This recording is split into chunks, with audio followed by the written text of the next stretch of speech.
अण्णा, माहिती अधिकार कायदा 2005 जो आपल्या प्रयत्नातून कायदा झाला, त्या कायद्यामध्ये काही बदल केलेले आहेत. माहिती मागत असताना काही बदल केलेले आहेत. जसं की जे माहिती शुल्क होतं त्याच्यावर तिकीट लावावं लागायचं, ते 10 रुपयावरून 30 रुपये केलंय. पहिलं 10 दिवसात जी माहिती देण्याबाबतचा निकाल घेण्यात येत होता तो 30 दिवस केलाय.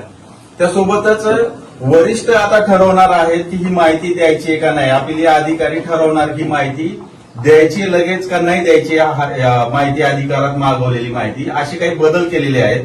कसं पाहता तुम्ही या बदलाकडे?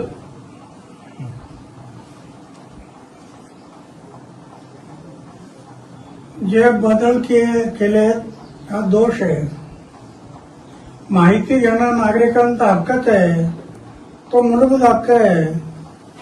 त्यासाठी आम्ही लढलो अनेक वर्ष. माहिती घेणं हा नागरिकांचा हक्क आहे, तो मालक आहे ना.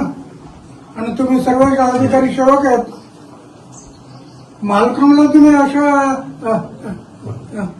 आररावी करायला लागला किंवा त्यांना त्रास द्यावा लागला तर ते हुकुमशाही होईल, ती लोकशाही राहणार नाही. लोकशाहीला धोका आहे. म्हणून माहितीचा अधिकार हा मूलभूत हक्कच आहे. म्हणून आम्ही लढलो त्याच्यासाठी. माहितीचा अधिकार, जसं माहितीच्या अधिकारासाठी लढलो तसं दप्तर दिरंगाई, एका टेबलवरचा पेपर दुसऱ्या टेबलवरती वेळेच्या आत गेला पाहिजे. दप्तर दिरंगाई, बदल्यांचा कायदा, हेच अधिकाऱ्यांसाठी जो अन्याय होत होता अधिकाऱ्यांवरती, म्हणून 3 मनाला येईल तेवढा बदला करायचे, मनाला येईल तेवढा कुठे टाकायचे. म्हणून आम्ही 3 वर्षात बदली नाही, 3 वर्षाच्या आत बदली करायची नाही. हे सगळे आम्ही कायदे केले. शुल्क वाढवलं अण्णा, माहिती अधिकार मागवण्यासाठी जे 10 रुपयाचं तिकीट लागेल. शुल्क वाढवणं हा फार मोठा दोष आहे. शुल्क मध्ये तुम्ही पैसे कमवायला बसला काय? सरकारने जे पैसे कमवणारं साधन नाही, तर जनतेचं हित पाहिलं पाहिजे. जनतेचं हित तुम्ही डोळ्यासमोर ठेवलं पाहिजे. तुम्ही पैसे कमवायला लागला, पैसा जर डोळ्यासमोर ठेवला तर बरोबर नाही. बरोबर. परत अपीलीय अधिकाऱ्याने आता ठरवायचंय की माहिती द्यायची का नाही आणि ती किती दिवसात द्यायची हे सुद्धा ठरवणार आहे अपीलीय अधिकारी. हे नाही, माहितीचा अधिकार तुम्ही सरकारने नाही ठरवायचं. माहिती एकदा दिली, आता नॉर्मल तुमचं एक तिकीट होतं, तिकीट ते बरोबर होतं. नाहीतर कोणी माहिती यायला काही गरज नसताना माहिती मागायला लागली तर बरोबर नाही. पण तिकीट हे बरोबर आहे.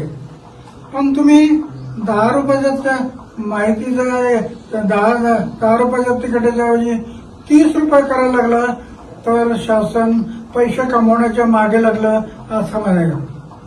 तुम्ही काय बोलणार? ही जनतेची छळवणूक आहे. जनतेची छळवणूक होते. तुम्ही जनतेचं हित पहा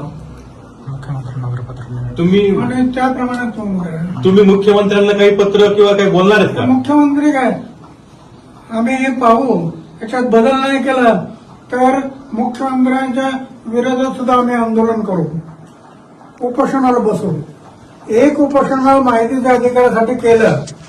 माहितीचा अधिकार, दप्तर दिरंगाई, बदल्यांचा कायदा, एवढ्या 10 कायदे, लोकपाल, लोकायुक्त, 10 कायदे केले. हे जनतेच्या हितासाठी केले. सगळे जनतेचं हित. माझ्या आयुष्यात झोपण्याचा बिस्तर आणि जेवणाचं ताट आहे, काही ठेवलं नाही.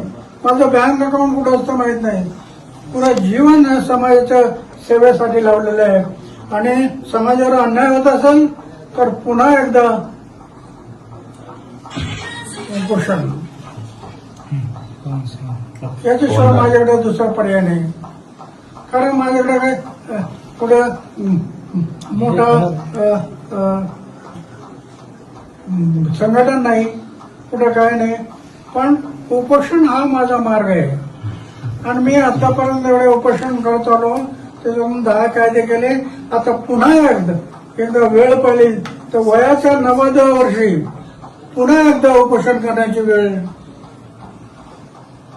आली तरी मी मागे घेणार नाही. जनतेच्या हितासाठी मी जीवन अर्पण केलं ना. जगेल ते समाजासाठी, देशासाठी आणि मरेल ते समाज आणि देशासाठी. ते व्रत घेतलं मी. अण्णा, आपल्या शहरातील ताज्या घडामोडी पाहण्यासाठी रणनीती टाइम्सला सबस्क्राईब करा आणि बेल बटन प्रेस करा. लाईक आणि शेअर करा.